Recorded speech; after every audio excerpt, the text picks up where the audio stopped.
পায়। আমি যদি নিজে বাঁচি তাহলে কিন্তু ধর্ম করা হয় না। আমার সকলকে নিয়ে বাঁচতে হবে, সকলকে নিয়ে বাঁচতে হবে। তাই আমাদের এই আজকে যে আচার্য পরম্পরায় যে ডিপি ওয়ার্কের কথা বলা হচ্ছে, সবাই বলছে, আমরা কিন্তু অশোকনগরে নিজের মুখে স্বীকার করতে আমার এতটুকুও কুণ্ঠা হয় না। আমরা অশোকনগরে বা অশোকনগর কেন্দ্রিক যে সমস্ত জায়গা, আমরা এই সমস্ত দিকে মায়েরা কিন্তু একত্রিত হয়ে সেভাবে সেটা করতে পারি না, করতে পেরে উঠতে পারি না বলতে পারি।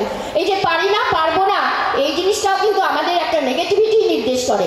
সুতরাং আচার্য পরম্পরা যে কথা আমাদের বলছেন যে ডিপি ওয়ার্ক, আমি ব্যক্তিগতভাবে ডিপি ওয়ার্ক করতে গিয়ে বুঝেছি এটার মধ্যে দিয়ে রোগ বালাই আপদ বিপদ সব কেটে যায়, সব কেটে যায়।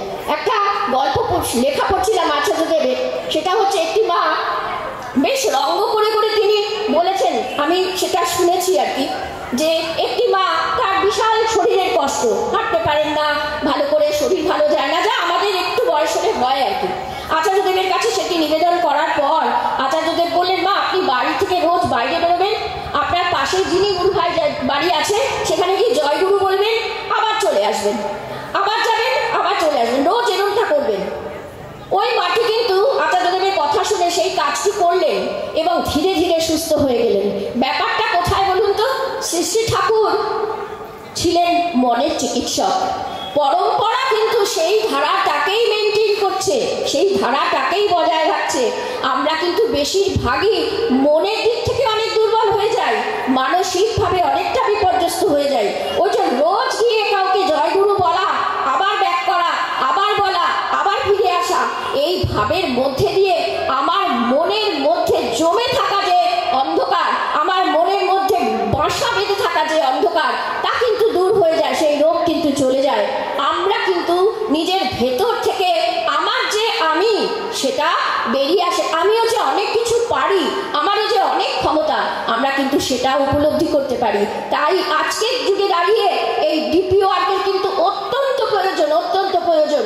এর সঙ্গে সঙ্গে আরও একটা ব্যাপার হয়, সেটা হচ্ছে আমার পারিপার্শ্বিক গুরু ভাই বোন তারা কেমন আছেন। এমন অনেক অসহায় বৃদ্ধ বৃদ্ধা বয়স্ক মানুষজন আছেন যাদের কাছে দাঁড়ালে, তাদের সামনে গিয়ে দাঁড়ালে তারা একটু আশার আলো দেখেন।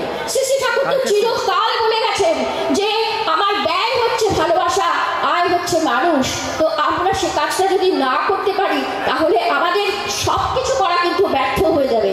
তাই জন্যই এই ডিপি ওয়ার্কের প্রয়োজন, তাই জন্যই এত জোর দিয়ে আজকে ডিপি ওয়ার্কের কথা বলা হচ্ছে। এইটা আমাদের আচার্যদেব পূজনীয় অবিন দাদা বারবার করে একই কথা বলছে। আসুন আমরা সকলে মিলে এই কর্মযজ্ঞে নিজেকে সঁপে দিই। বিন্দু বিন্দুতে সিন্ধু গড়ে ওঠে, আমিও সেই বিন্দু হয়ে সিন্ধুর মধ্যে যাতে মিশে যেতে পারি, আমরা সবাই মিলে সেই চেষ্টা করি। সকলকে আমার প্রাণন্দিত জয় গুরু জানিয়ে আমি আমার বক্তব্য এখানেই শেষ করলাম। জয় গুরু, বন্দে পুরুষোত্তম।